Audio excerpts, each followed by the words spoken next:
Hollywood used to shine with bright lights, red carpets, and movie stars who were loved like perfect heroes. But Paul Newman once told a shocking truth that surprised the whole movie business. Behind all the smiles and golden awards, many stars carried darkness that was scarier than any bad guy they played in movies. He talked about mothers who hurt their own children, powerful actors who trapped young girls in locked rooms, and big stars who punched people so hard they fell down right on movie sets. These were not just acting parts anymore, but real crimes that Hollywood had hidden for many years. And in Newman's list, the last name will surely make you feel scared. Errol Flynn, the handsome Robin Hood who went to court for charges with 2 girls. In the late 1930s, when The Adventures of Robin Hood came out, millions of people around the world ran to movie theaters to see young Flynn. He had a bright smile, playful eyes, and amazing adventure charm that no one could match. Photoplay magazine back then called him the man every woman wanted and every man wished to be. But under that shining image, Flynn's real life was full of loud rumors and whispers that spread from Beverly Hills to Sunset Strip. And the big moment came in 1942, when he had to go to court in Los Angeles for charges involving 2 young girls. The Los Angeles Examiner put it on the front page for months, even printing a bold headline, "Robin Hood," in the dock. In court, lawyers described scenes inside a fancy Hollywood Hills apartment where Flynn often had all-night parties. An unknown witness told the Daily News the room was always thick with smoke and loud laughter. Flynn walked in like a king, surrounded by faces far too young to understand such fancy living. The trial brought packed crowds, fans, reporters, even people from other countries. But in the end, Flynn was found not guilty. Walking out of court, he lit a cigarette and smiled coldly. "The ladies will still love this Robin Hood." That comment reached Paul Newman's ears, and he later told friends, "I had never seen such open pride." So Flynn walked free, wearing his stubborn attitude. Variety called it Robin Hood's win over justice. But many inside Hollywood knew well that behind the victory stood a whole network of power, from big movie studios like Warner Brothers to reporters willing to stay quiet to protect a money-making star. Though found not guilty, Flynn was still followed by endless rumors. In 1945, reporter Sheila Graham of the Hollywood Citizen News wrote, "If the walls of Errol Flynn's house could talk, they would tell stories Hollywood would never want to hear." Whispers continued that in his Mulholland Drive house, Flynn had parties that lasted for days, where wine flowed like rivers, and most guests were girls far too young to know the danger they were walking into. A scary detail appeared in the diary of an unknown servant. "I once saw Flynn force guests to sing until he was happy.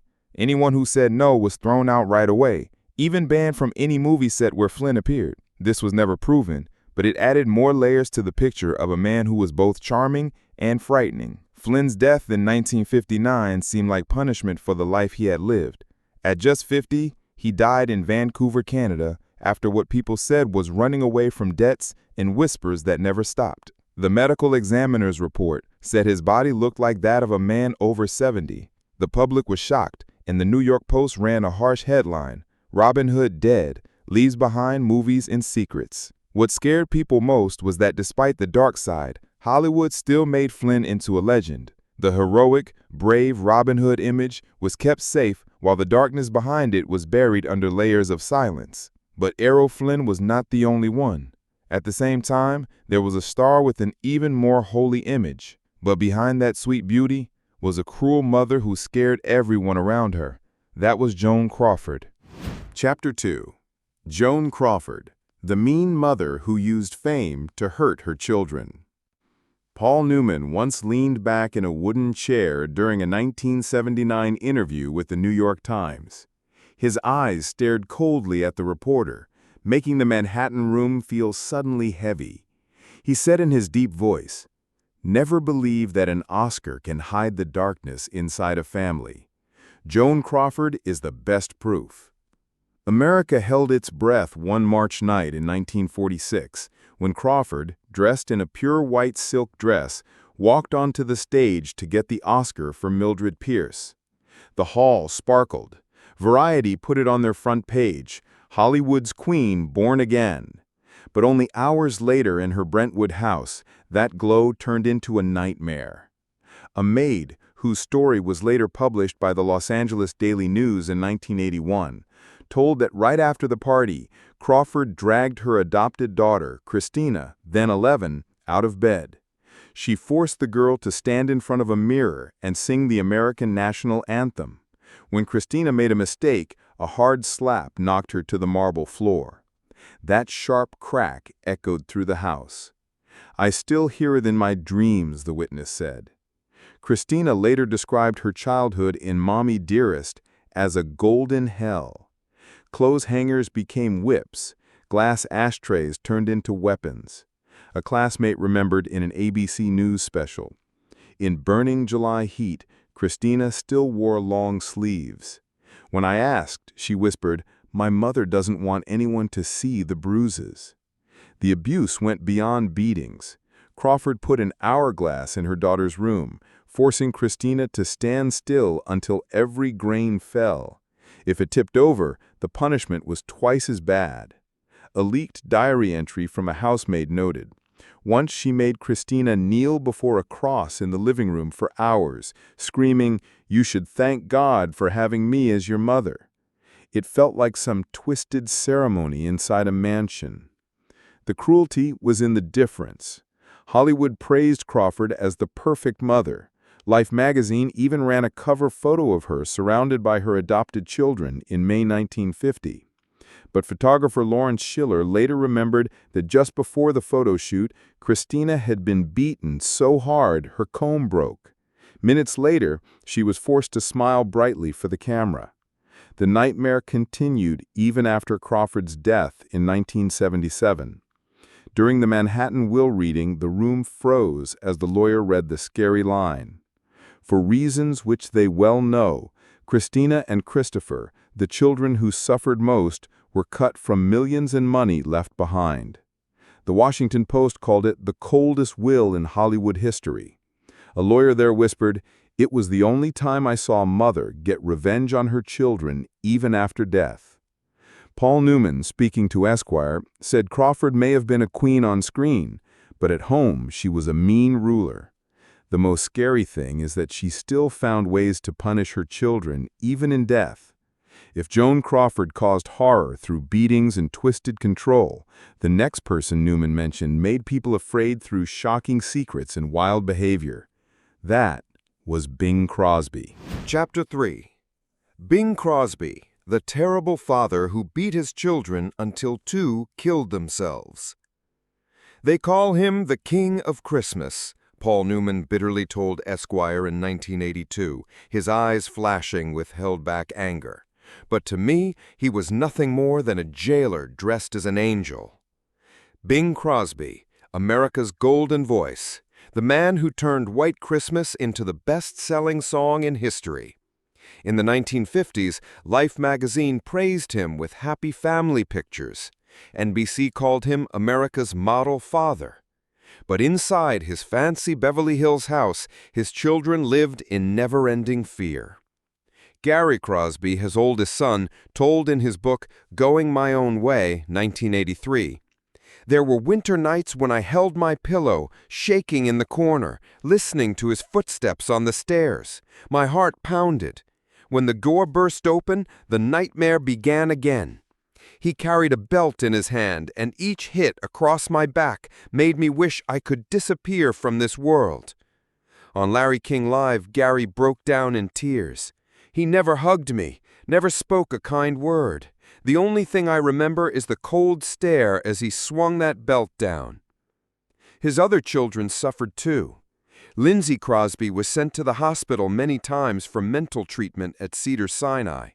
Friends said every time he heard Christmas music on the radio, he shook and sweated as if the beatings had come back. Dennis Crosby could never escape the pain. Before killing himself in 1989, he left a scary note. "I still hear his angry voice in my head. I tried to forgive, to forget, but every Christmas the nightmare came back. I'm too tired." A year later, Lindsay also ended his life with a gun. The Los Angeles Herald-Examiner ran the cold headline, "Christmas King's Sons Die in Winter Nights." In a 1992 Los Angeles Times investigation, a former tour musician told, I stood right outside the dressing room, hearing shouting, the crack of something hitting, then a child's crying, then silence. We all heard it, but looked away. Speaking up meant the end of your career. People argued over Crosby's cruelty. The Washington Post talked to doctors who blamed his harsh childhood with alcoholic parents, but Newman dismissed that. At a 1985 Hollywood Reporter panel, he snapped, "Don't blame his childhood. He beat his kids because he enjoyed the power. On stage, he controlled a crowd with his voice. At home, he wanted the same control over his family." The most scary part was Hollywood's silence. Everyone knew, but no one spoke. Studios needed a perfect Bing Crosby to sell records and shine on screen, so the cries for help were buried under the ringing of White Christmas. Paul Newman shook his head, then suddenly mentioned another person, not a father, but a woman with sharp eyes like daggers and a deep, hypnotizing voice. Praised as a symbol of beauty and charm, she was behind the scenes a cold manipulator, ready to use love and even war for her goals. That was Marlene Dietrich. Chapter 4. Marlene Dietrich, the goddess manipulator who turned love into tragedy. One September night in 1955, at a Beverly Hills high society party, the doors opened. Marlene Dietrich entered in a sleek black tuxedo, cigarette holder in hand, eyes sharp as blades. Conversation stopped. A Los Angeles Times reporter there remembered. The room dropped a few degrees. Everyone felt she had walked in to choose her prey. Dietrich was not just the star of The Blue Angel, 1930. She turned seduction into power. Every relationship was a chess move.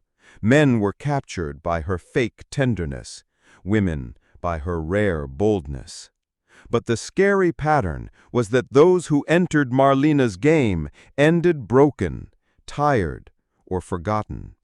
French cinema giant Jean Gabin, once praised as the man Marlene loved most, fell into depression after she left, hiding away alone. Famous writer Erich Maria Remarque was used like a living credit card.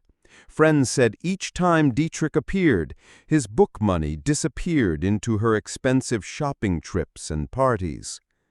In Hollywood's secret lesbian circles, she left scars as well.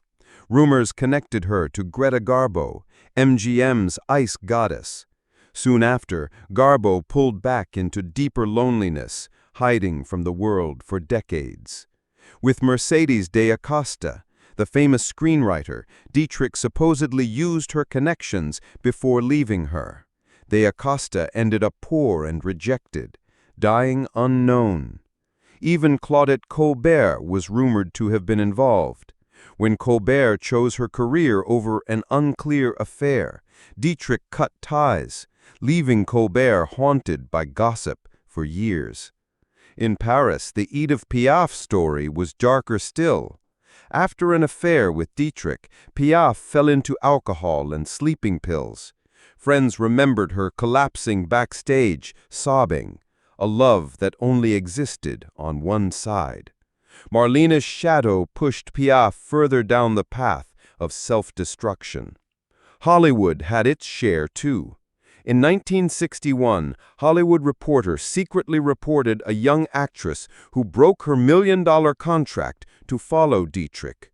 Months later, abandoned, she lost roles, drowned in debt, and was found hanging in her Santa Monica apartment. Her note read only 3 words: "I hate you." Even her daughter wasn't spared. Maria Riva wrote in her 1992 book that her childhood was spent watching her mother use men and women like props. She was left backstage for hours while Dietrich drove away with her latest lover. Why was Dietrich like this? Scholars suggest she carried an obsession with power from her youth in Germany, learning that seduction could open any door, political or artistic. For her, love wasn't sharing, but proof she could control people like roles in a script. Paul Newman, one of the few who escaped her circle, summed it up in a 1983 CBS interview. Marlene treated human emotion like playing cards, and she played the game better than anyone. But behind her, all you saw were losers. After speaking of that goddess manipulator, Newman lowered his voice, then unexpectedly turned to a masculine icon Hollywood once praised as a hero. But behind the glory were accusations of harassment that scared the industry. 5. Mickey Rooney harassing Elizabeth Taylor when she was only 14. In 1974, during a private conversation, Elizabeth Taylor burst into tears, remembering her MGM years. Paul Newman told Vanity Fair, "Liz looked at me, her voice choking. You don't understand. Mickey Rooney scared me more than anyone. He wasn't the man you saw on screen." That was when Newman realized that behind Hollywood's beloved golden boy lay a dark soul that hurt many. In the 1930s and 1940s, Rooney was MGM's moneymaker. The Andy Hardy series made him the symbol of American innocence, earning the studio tens of millions. In 1939, Life praised him as the little star with the biggest smile in Hollywood.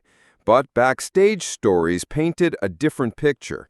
A lighting worker told the Los Angeles Times Rooney could smile for the camera, then seconds later scream and throw props to the ground if something went wrong. The scary part was how he treated Elizabeth Taylor at just 14 or 15. After National Velvet, 1944, Taylor became MGM's precious jewel. At that moment, Rooney, nearly 25 and already a top superstar, began chasing her. In an ABC News feature in 2003, a classmate from Taylor's acting lessons remembered, "Liz wore thick sweaters in the middle of summer to protect herself from Rooney's stare. Once she gripped my hand, her voice shaking, 'I just want to get out of here as quickly as possible.'" Taylor's diaries from that time, later released by her family, recorded sleepless nights and the feeling of being trapped in MGM's golden cage. Hollywood stayed silent. MGM protected Rooney at all costs, their golden goose. Columnist Hedda Hopper once hinted at Rooney in 1945, but was forced to take it back within 24 hours. A former editor told The Hollywood Reporter, "We were ordered Mickey Rooney must remain innocent. Anyone writing otherwise would be blocked immediately." Taylor carried the pain for life. Friends said whenever Rooney's name came up, she fell silent, her eyes turning away. In the 1960s, when a reporter mentioned him, she suddenly left an interview. The wound never healed. Rooney's personal life was chaos. He married 8 times, some lasting only months. Ex-wife Ava Gardner bluntly told a reporter that living with him was like living next to a storm, always waiting to be swept away. Former managers whispered that Rooney bullied younger actresses, using the silent power MGM gave him. When his career faded, Rooney drowned in debt, lost fortunes gambling, and at one point lived on welfare. He often complained that Hollywood abandoned him, but insiders whispered he's only tasting what he once gave out. In his final years, he lived poor and alone, needing lawyers to protect him from his own family's abuse. When asked about Rooney at the Verdict press conference in 1982, Paul Newman quietly said, "Hollywood has smiles that hide darkness, and sometimes that darkness is more scary than villains on screen." Mickey Rooney was the clearest proof of Hollywood's lies. On one side, the innocent boy beloved by America. On the other, the face that haunted Elizabeth Taylor and many young co-stars. And if Rooney spread fear through his obsession and aggression backstage, then Kirk Douglas was even worse. Number 6. Kirk Douglas, the strange predator and his dark obsession with girls under 20. If Bing Crosby scared the public with his brutality toward his own family, Kirk Douglas shook Hollywood with half a century of constant rumors about his sexual hunting. The irony was bitter. Douglas was the ultimate symbol of American manliness, the unbeatable Spartacus, whom audiences adored. On set, he was a warrior. Off-set, witnesses described him as a deviant, obsessed with power and sexual satisfaction.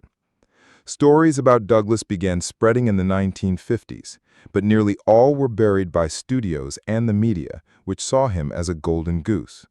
The most shocking story concerned Natalie Wood. In the summer of 1954, when Natalie was just 15, her mother, Maria Gerdine, took her to the Chateau Marmont Hotel on Sunset Boulevard. According to Lana Wood's book, Little Sister 2020, the meeting was arranged as a golden opportunity for Douglas to guide Natalie's career. But only hours later, Natalie returned shaken, her eyes red, her clothes messed up. In the diary kept by Lana, Natalie wrote, "I can't tell anyone. Mother said I must stay silent if I want to keep acting, but I feel dirty, like everything has been stolen from me." The disturbing part was that for decades, Hollywood kept this rumor hidden. In 1980, when Natalie Wood drowned under mysterious circumstances near Santa Catalina Island with her husband, Robert Wagner, reporters like Suzanne Finstad asked, was her death connected to painful secrets buried since her teenage years? But the trail quickly went cold. Natalie was not the only one. Other young actresses hinted at Douglas's behavior. A former Paramount wardrobe worker told the Los Angeles Daily News in 1991, Kirk Douglas always invited very young girls into his dressing room. If you refused, your career was finished. Rumors spread that Douglas recorded his encounters on VHS tapes locked in a safe at his Beverly Hills house, though no proof has ever been found.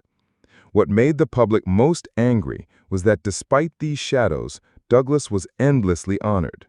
In 1996, President Bill Clinton gave him the Medal of Freedom. In 2004, he received an honorary Oscar for his great film career. As Douglas shook and said, "I am proud to have inspired generations of young people." Some veteran actresses in the audience exchanged only silent looks. Paul Newman, in a 1985 CBS 60 Minutes interview, delivered a line that froze the studio. Spartacus may have been a hero, but Kirk Douglas was never a hero, at least not to the young girls he hunted. That cruel contradiction, hero on screen, predator in real life, left a permanent stain on Hollywood's history, and Douglas was not the only one protected. For while he spread terror through silenced abuses, Bette Davis, America's most beloved actress, shocked Hollywood with her violent outbursts right on set. Number 7. Bette Davis, abusing co-stars with violence on set. Davis, with blazing eyes and a razor-sharp voice, was once praised as Hollywood's crown jewel.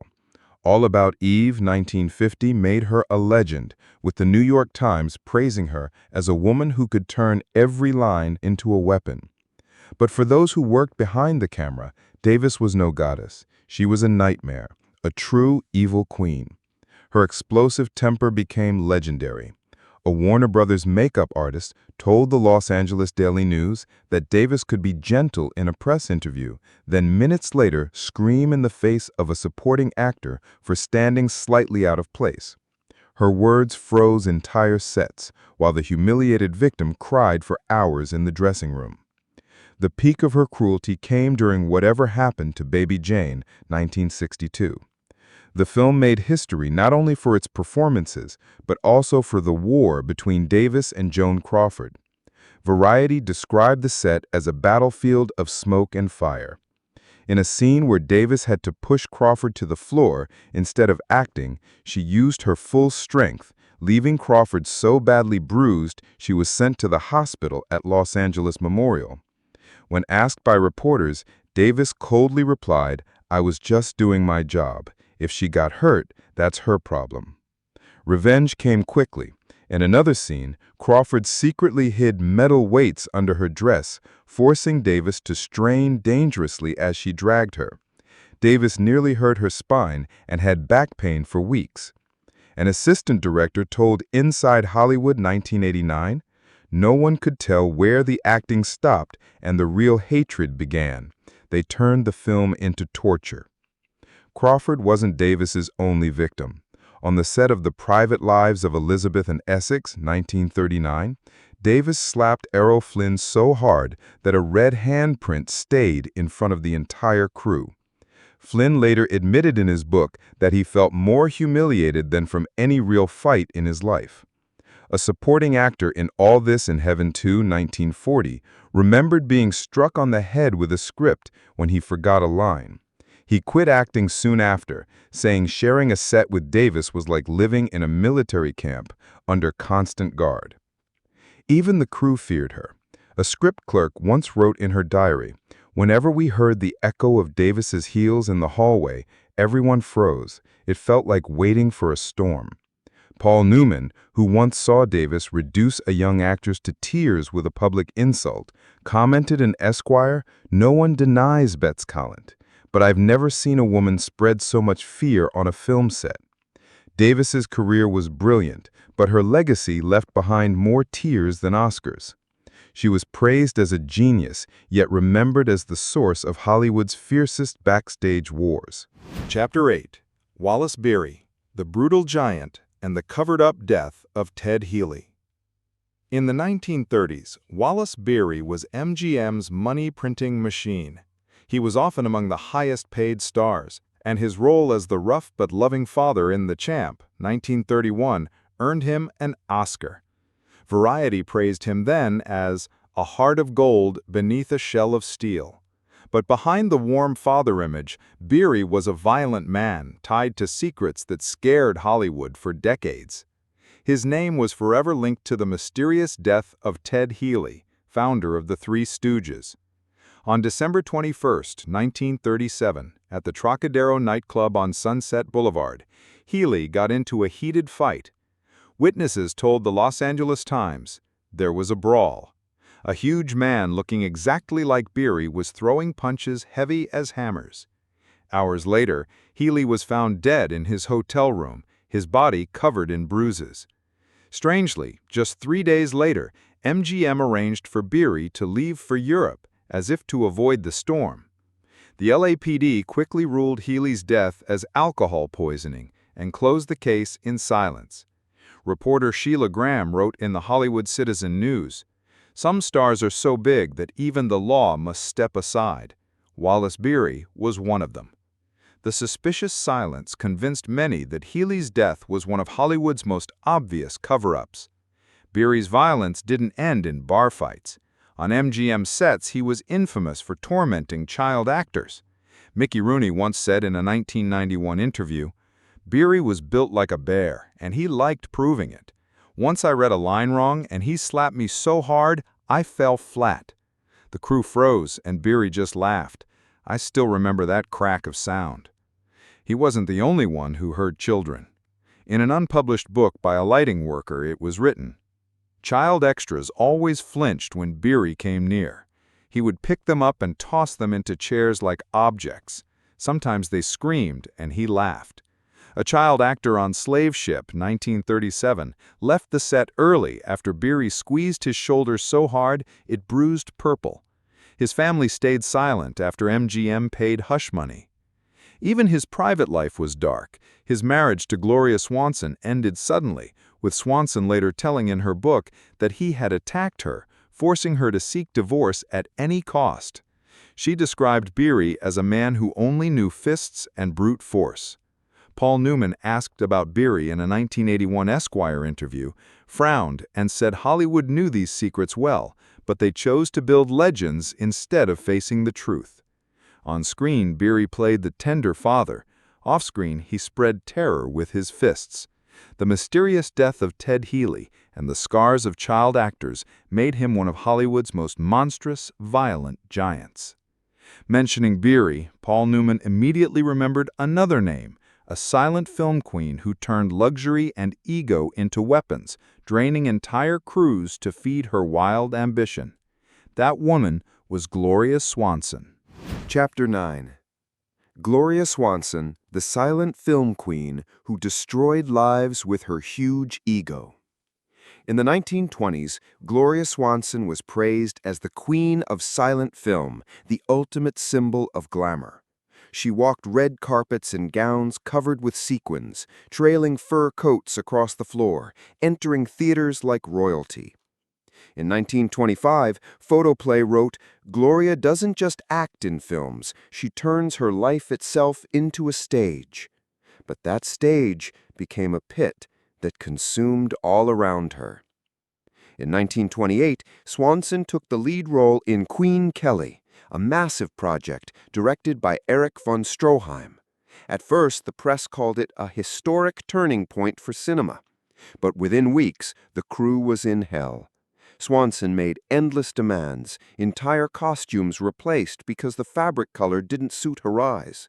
Sets rebuilt lavishly just to inspire her performance, a production worker told the Los Angeles Examiner. Hundreds of laborers had to tear down and rebuild sets to satisfy her whims. People collapsed from tiredness. The budget was destroyed. Stroheim screamed in despair. But in the end, he was fired. The production fell apart. The film collapsed. Hundreds lost their jobs. And Queen Kelly became one of Hollywood's most infamous flops. Swanson lived off-screen the same way, spending as if money was endless. In 1930, the New York Herald-Tribune reported she ordered a gown covered with thousands of crystals, worth an entire middle-class family's fortune, to wear only once at a charity party. During the Great Depression, as millions of Americans lined up for bread, Swanson still rode in gold-plated limousines and bought diamonds weekly. A reporter wrote bitterly, "While the people begged for bread, Gloria hired jewelers to cover her gloves with gems." Her huge ego left her alone. As sound films rose, silent stars adapted, but Swanson believed she was still the center of the universe. When she failed, she blamed directors, studios, even audiences too unsophisticated to understand her talent. Her arrogance turned her from screen queen into what critics sneered as a diva destroyer. Paul Newman, asked about her in Esquire, said, "Some believe luxury keeps them forever at the top, but Hollywood never forgives those who make entire crews suffer for their ego." In her later years, Swanson lived in fancy houses alone, among mirrors, dresses, and jewels, with no admirers left. She returned once in Sunset Boulevard, 1950, playing an aging star lost in delusion. And audiences shuddered, recognizing not just a role, but Swanson herself. Gloria Swanson turned her own brightness into ashes, dragging countless film workers into ruin to feed her boundless pride. While Swanson collapsed under vanity and excess, Hollywood also saw another tragedy, the fate of a young talent cut short. A rising star, close friend of James Dean, once seen as a new icon in the making. But instead of glory, he died on the street. That was Sal Mineo. 10. Sal Mineo, the doomed star, and his deadly secret affair with Paul Newman. Sal Mineo, who shined in Rebel Without a Cause, 1955, was praised as the second James Dean. But the cost of being open about his homosexuality was brutal. Hollywood cast him out, contracts vanished, and the press mocked him. In 1972, the New York Times called it "honesty punished." At the time, Mineo was publicly in love with stage actor Courtney Burr III. But alongside that was a dangerous secret, an affair with Paul Newman. Witnesses remembered Newman appearing at Mineo's apartment late at night. A Greenwich Village bartender remembered Sal lit a cigarette with shaking hands, and Newman placed his hand on his shoulder like a claim. In a diary found after Mineo's death, a haunting line appeared. "I love Courtney, but Newman is my greatest fear.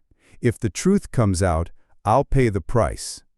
On February 12, 1976, Mineo was stabbed to death outside his West Hollywood garage. A witness remembered he collapsed, eyes wide, as if trying to name someone but couldn't speak. Days later, police arrested a drifter, closing the case as a random robbery, but the files were full of contradictions. The murder weapon vanished. Witness statements clashed, and Lionel Ray Williams, the culprit, suddenly confessed under suspicious pressure. What followed was even more scary. Paul Newman attended the funeral silently, avoiding the press, leaving quickly. Days later, Mineo's apartment was searched. His diary and documents vanished. The building manager swore, "I saw a man in a dark coat built just like Newman enter that night." Then another odd detail. According to leaked financial records published by Hollywood Insider in 1977, shortly after the case closed, a large sum was transferred from a Newman-backed fund into an anonymous Los Angeles account. At the same time, the FBI suddenly sealed and removed internal reports tied to Mineo's case, citing lack of evidence. Many reporters believe this showed Newman was protected, shielded to preserve his star image. When asked about Mineo, Newman stayed silent for a long time, then said a line that froze 60 minutes. Hollywood killed Sal, not with a knife, but with silence. To the public, it sounded like an accusation, but to those who knew, it sounded like a confession, for Newman was the only man powerful enough to enforce that silence. Sal Mineo died alone at 37, caught between two loves, one open, one forbidden, and one secret too dangerous to survive. Meanwhile, Paul Newman's career soared with Oscars, medals, and praise as a model of integrity. The contrast only deepened the darkest suspicion. Had Newman killed his secret lover, then used wealth, power, and FBI favorite to bury the truth? Hollywood praised Newman as a legend, but history whispers that he was its most cunning ghost, the coldest hand behind Sal Mineo's senseless accident, walking calmly down red carpets as though nothing had happened. The Hollywood Paul Newman once exposed was no paradise of cinema. It was a stage where devils wore stars' clothing. Behind the glitter lay children bruised by beatings, young girls hunted in the shadows, and victims silenced forever. But the most haunting truth of all may be this: Newman himself may not have been innocent. Perhaps he too was part of that ruthless system, using truth itself to shield his own secrets. What do you think?